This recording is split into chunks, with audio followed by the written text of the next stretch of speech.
The small town of Vuhledar was once expected to be a significant economic driver for the Soviet Union's coal industry back in the 1960s and 70s. However, that never really happened. Whenever the Soviet Union fell and Ukraine took over Vuhledar, it really just remained a small coal mining town that really supported the larger coal industry. However, once the war began, Vuhledar took on a whole new type of significance, becoming the site of incredibly heavy fighting, and this is an area where Ukraine made some pretty stout defenses against the Russian onslaught. Now, Vuhledar is completely destroyed and the Russian tricolor is flying over the town. Mind you, Vuhledar is in itself not that significant of a town. Again, it's just a pretty small area. It's just the site of where Ukraine has made some pretty significant defenses. This is the site where the 155th Naval Infantry Brigade got incredibly battered back in 2023. However, after over a year of fighting since then and tens of thousands of killed and wounded on the Russian side, Ukraine eventually had to withdraw, especially with pressure from other areas on the front, and now Russia has been able to take Vuhledar and they're attacking further inward into Ukraine. Again, the significance isn't necessarily innate to Vuhledar itself, but it is significant from a psychological perspective and maybe even a little bit of a political perspective, similar to Bakhmut. This story is being played out in multiple other small towns in the Donetsk region where Russia has managed to keep up the pressure in its offensive and where they're gaining an increasing pace of gains. And this pace may even increase as 2024 comes to a close and as Ukraine's problems begin to mount. And the scale of this fighting remains incredibly large. Ukraine is faced with losing this conflict, and there are some significant changes that are required to avoid a complete defeat in this conflict. I've talked in past videos about how Russia has already suffered a strategic defeat. You can check those videos out on my channel. Even as far back as March of 2022, I described how Russia had already lost this war. However, while they might lose in a strategic sense and in the long term, Ukraine can still suffer a military defeat, and that can be incredibly devastating for Ukraine also in the medium to long term. So today we're going to talk about how Ukraine is losing and what the three main issues that I see are that are causing Ukraine to lose this war, and then we're going to talk about what Ukraine can do to reverse course. The three main issues that I see here are the West's slow drip feeding of military aid since the start of the conflict, Russia's growing support network, as well as Ukraine's own decision making. Again, the war isn't over yet. There's still time for some of these things to change, and even since I wrote the script for this video earlier in this week, we've already seen some of these changes become implemented. That being said, there is a concern that some of these changes may be too little, too late. First, let's talk about Western aid to Ukraine. Again, this is not uniform across every country that has provided aid to Ukraine. The United States, United Kingdom, and Germany have provided significant aid. However, oftentimes, especially with the US and Germany, that aid has come with strings attached and some limitations. France has also provided a lot of aid, but again, the type of aid that they provide is a little bit different. But big picture, this aid includes HIMARS, Leopard 2 main battle tanks, M1 Abrams, and F-16 jets, as well as all kinds of old Soviet legacy equipment that some other NATO countries like Poland or other former Eastern Bloc countries are donating to Ukraine, largely because they're modernizing their own equipment, and that, the old Soviet equipment is pretty compatible with what the Ukrainian military currently has and what they've had in the past. However, with all this aid, there have been issues with the aid delivery. Oftentimes it is late and it is in short supply. For instance, with the United States, the US only sent around, I think it was like 31 or 32 M1 Abrams tanks. Again, that's just not a lot. That's not going to have a significant impact on the war, especially whenever you consider that Russia has been attacking Ukraine with a stockpile of around,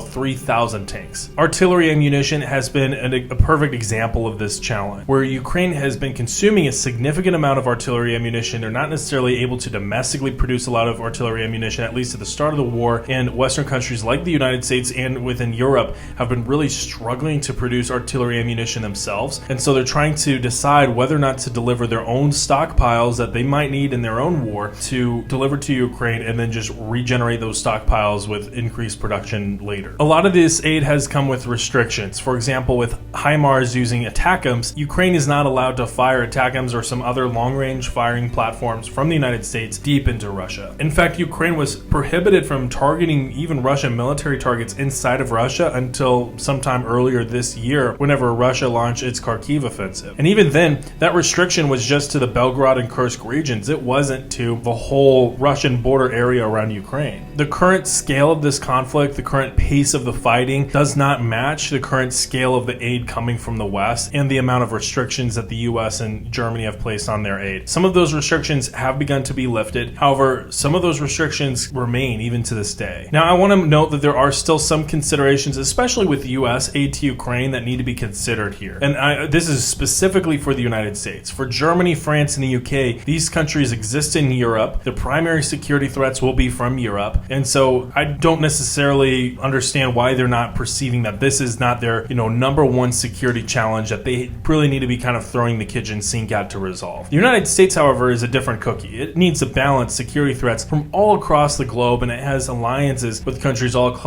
across the globe that are also facing their own security challenges, and they may need their own military aid. So the U.S. is having to manage direct escalation with Russia while also managing the risk of war in other areas. The more aid they put into this war and the more attention that they put into this conflict, that might send a message to other countries like China that will do the same in another conflict, but it may also send another message that, okay, we're very ingrained in that conflict, we won't have the bandwidth to go into another conflict. So there's kind of a dual risk there. Russia has kind of played to U.S. fears around escalation in this conflict as well. They've maintained escalatory rhetoric, especially around U.S. aid and around U.S. restrictions on their aid. And that rhetoric has made an impact on U.S. aid to Ukraine, even just a little bit. It has kind of restrained the size and scope of some of the aid, while at the same time, the United States has gradually pushed against those the Russian red lines and the Russian rhetoric. And we've seen Russia not really do much about those red lines being crossed. However, even just a delay in the aid or a reduction in the scope is really enough for Russia. It helps Russia to kind of slow things down, kind of keep the pace of their offensive going while Ukraine's still left wanting aid. Now, I mentioned artillery ammunition is another perfect example of this problem that's going on. The U.S. and Western support for Ukraine with artillery ammunition, and this is more specific to 155 shells. However, there's all kinds of different shells that are being provided to Ukraine, but 155 millimeter artillery shells is really kind of that main thrust with artillery ammunition that I've seen online. In the Cold War, the United States produced around 90,000 artillery shells per month, and the wartime capacity during the Cold War for the United States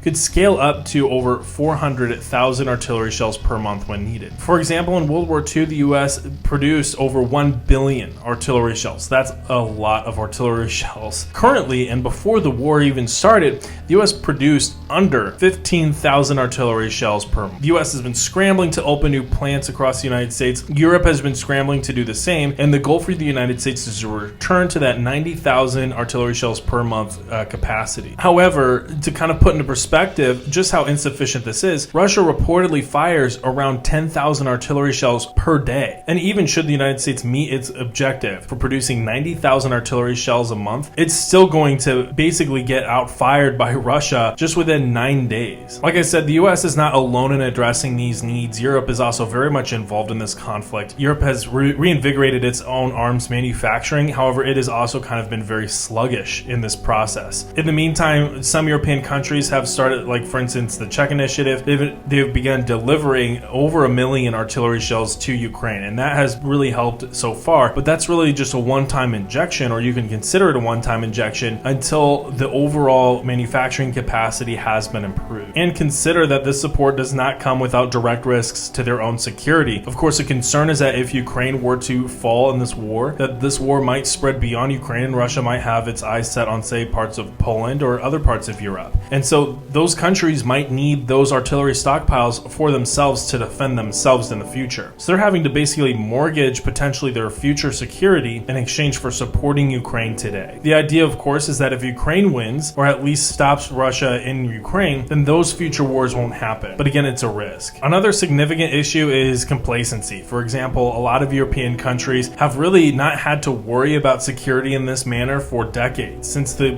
Cold War. And they've bought very heavily into the peace dividend. The presence of U.S. troops in Europe as part of NATO, which really provided the bulk of European security, especially after the Cold War, that really allowed a lot of European countries like France and Germany to buy into the peace dividend. And while France still maintains a pretty robust military, Germany atrophied a pretty significant amount. You can see this in the NATO investment spending, over the past couple decades. Countries like Poland have really ramped up their spending over the last couple of years, especially after the war in Ukraine started, because they see that this is a direct threat to them. However, if you look at the national defense spending for France, it's been pretty steady throughout the entire process. That being said, I mean, again, they had a robust military before the war started, so it's not like they needed to really ramp it up. But if you consider that this could pose a direct threat to them in the future, that might warrant a little bit more spending, especially consider that those U.S. troops that are in Europe, depending on how the election goes and who knows what happens, how many of those troops will remain in Europe and how many of those troops might be required for other conflicts in the future in other parts of the world. And so how much will Europe be required to pick up the tab in the event of a conflict again in Europe? Now, Russia is aware of all of these dynamics, and that's really what they're trying to play off. They're expecting that the United States and Europe will become fatigued, and the voter bases of these countries will really not want to continue supporting this war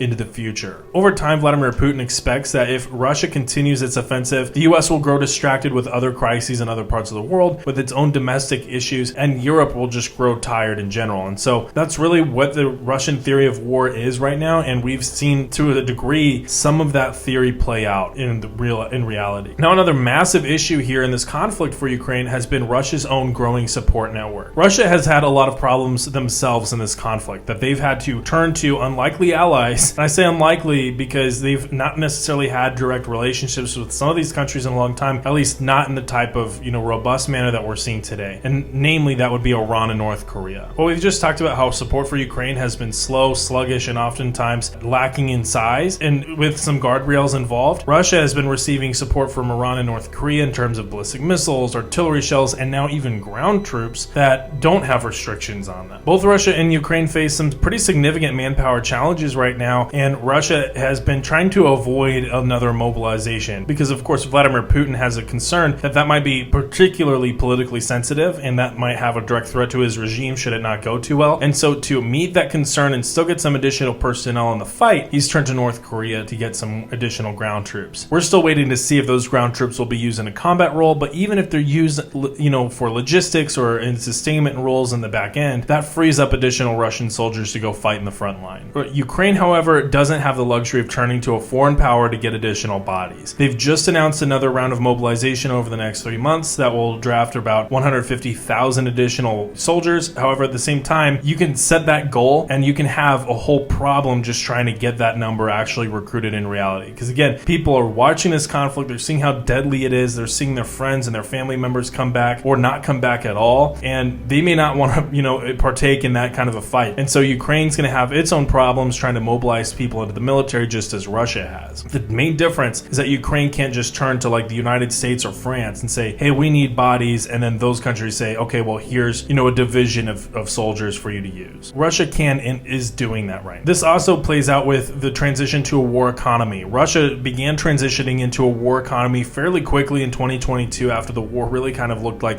it was going to be transitioning into a much longer conflict than Putin originally intended. Yes, this has really impacted Russia's economy, and this will have some massive problems for them in the future. For example, Russia's interest rate now sits at 20%, which is absolutely massive. However, that's just one of the costs of this conflict. They're still able over the next couple years and potentially a little bit longer to sustain this conflict before they start having very significant challenges that compel Russia to seek an early end to this conflict. Ukraine, however, doesn't have the luxury of Russia's economic size and strength and robustness. Ukraine has had to rely on foreign financial aid, especially from the United States and other parts of Europe, to be able to sustain its government, keep the lights on, and also pay its soldiers and keep the economy functioning so people don't just leave en masse and the country just collapses. And another advantage that Russia has here is, as I've already mentioned, distractions in the West, particularly in the United States with the election, and in Europe with other kinds of issues that are going on there. Consider that Europe obviously is not homogenous. The issues in Germany are different from the issues in France.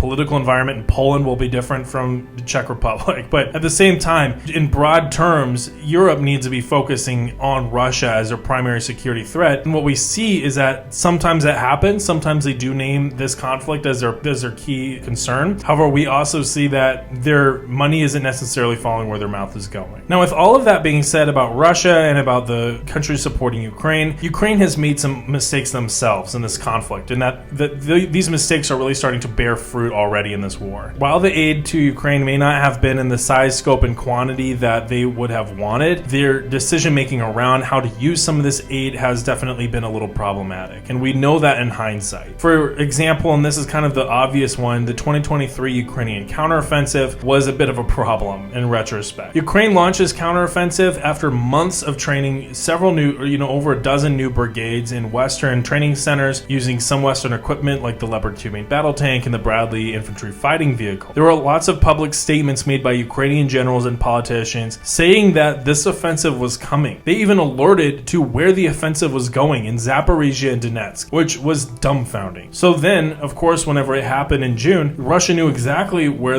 it was going to happen, and they were able to successfully defend. Ukraine was not able to gain a significant amount of territory in this offensive, but they did suffer a significant amount of casualty, and a lot of those losses impacted the Western equipment that they had received. Now consider that, especially since the start of this war, Ukraine has had to be very careful with its personnel because it has a lot less personnel than Russia has. Yes, it's defending, so it needs less personnel to defend. However, they still need to be incredibly careful with the personnel that they have to make sure that they are costing Russia as much as humanly possible while reducing the cost to themselves. This counteroffensive cost them a lot of personnel and a lot of equipment that they couldn't necessarily afford to lose at the time. And that kickstarted another Russian offensive that has really continued to this day. And while that Russian offensive has been very slow at times and has been incredibly costly to Russia, we're seeing today, again, it is still incredibly costly for Russia, but they are still able to gain ground. And Ukraine is having more and more problems defending the territory that they need to defend. This problem, of course, gets exacerbated by the lack of Ukrainian preparedness in its rear area throughout the intervening months between the 2023 counteroffensive and the Kursk offensive and today. This is, of course, something that's been reported on by numerous military experts. I know Michael Kaufman's talk about this. There's some folks like Tadar Gami on Twitter and a couple others, but they've talked about this problem. They are in Ukraine right now. They've been part of the Ukrainian military, and they've seen this issue firsthand, where Ukraine, to prepare their second and third lines of defense, they put that responsibility on the brigade commander. What might happen, I think, in a better, maybe a smarter world, is that responsibility is taken out of the brigade commander's hands, because obviously the brigade commander is focused on the fight, and instead put in the hands of a separate commander that is their one and only job is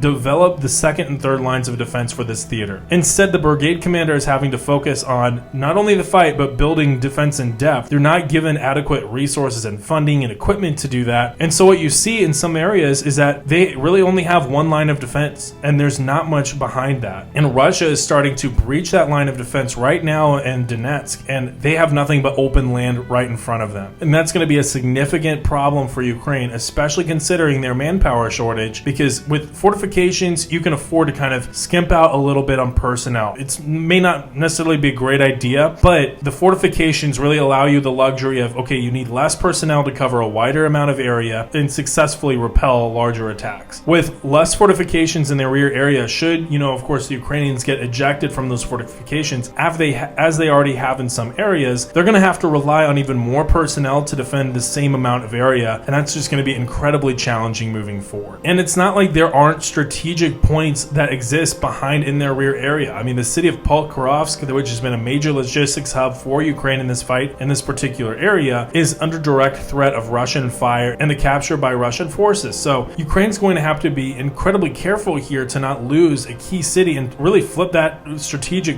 town into a strategic point for Russia, favoring Russia's invasion of southeastern Ukraine. This all gets compounded with the Kursk offensive, and I know that the Kursk offensive isn't necessarily over yet. This could still provide some benefit for Ukraine if, like, say, negotiations started soon and Russia had to negotiate over their own territory in exchange for Ukrainian territory. And that might be part of the play. However, again, this is not a guarantee, and Ukraine still has to manage to defend that territory from the Russian counteroffensive, which itself has already started. They're making a trade-off. In defending parts of Kursk, they are in effect sacrificing parts of Ukraine because they're moving some of their more well-trained, well-experienced, and well-equipped units up into Kursk and not really defending down in Ukraine. Of course, mobilization has been a bit of a challenge for Ukraine as well, and we've already talked about how Ukraine just announced a new round of mobilization, so we may not necessarily go as in-depth into this as I had originally intended, but Ukraine has had to basically balance demographics versus military necessity. The concern for Zelensky has been with mobilizing younger military-age males that may not have children, that may not be married, because if they go and they get killed in war, or they're unable to produce children, well, that's going to cause problems demographically for Ukraine 20 years from now, whenever those children are old enough to work jobs. Those would-be children would be old enough to work jobs or join the military or do other kinds of things. If these men are not having children, Ukraine's going to face its own demographic crisis. So Zelensky has tried to preserve this particular particular demographic of young military-age men from the fight, so that way they can have some time to go have children, get married, do that kind of thing. Now, that being said, there's an equal concern that, well, if Ukraine falls to Russia, it doesn't really matter. There's going to be lots of Russians moving into Ukraine and occupied Ukraine at that point, and it's going to look completely different. So if Zelensky's looking to protect Ukraine, now's not necessarily the time to think 20 years from now. You have to think 5 years from now. That being said, again, that's one argument for mobilization. There are compelling arguments against mobilization. It's a complicated issue, and I completely understand that. That being said, that this debate has taken this long and that this new round of mobilization has come this long, it's really going to have an impact on this conflict. We already see the impact on this conflict. We have exhausted, heavily attrited Ukrainian units that have been fighting since the war began without a break along the front line that have suffered 80 to 90% attrition rates. It's ghastly. And they have nobody to backfill. They still have to defend the same area of frontage that they did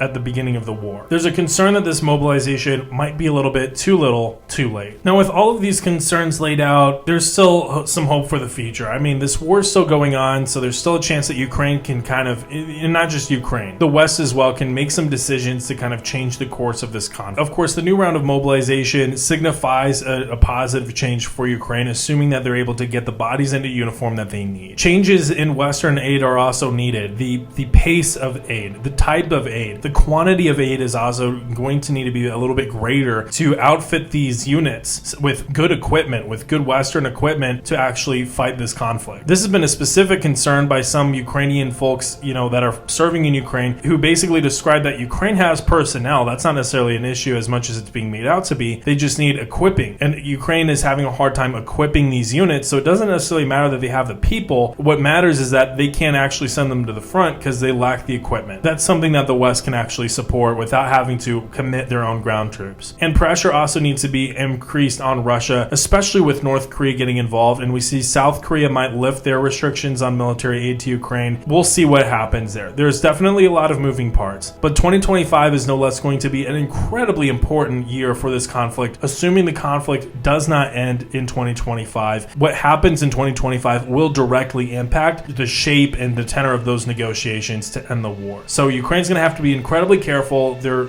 dealing with some significant problems right now, but we're just going to have to wait and see. But these are the issues that I've identified as potential reasons why Ukraine is currently losing the war. Again, I believe Russia's already suffered a strategic defeat in this conflict. Medium to long term, and you can watch my hour-long video on that I posted back in March of 2022. Medium to long term, Russia's going to have problems as a result of this conflict that they're going to have a very difficult time coming up with answers for. That said, Ukraine can still militarily lose this conflict, and that can have some problems for Ukraine, especially in the medium to long term as well. But with all that being said, I want to hear your thoughts about this. Let me know your thoughts down in the comments. I've also posted a companion article to this video on Medium. Go check that out. I've started writing on Medium a lot more now, so check that out. I have a lot of different articles talking about stuff that we don't even talk about necessarily on this channel. And with all that, leave a like if you found this video helpful or informative, and subscribe for more content just like this. With all that, I'll see y'all next time. Later.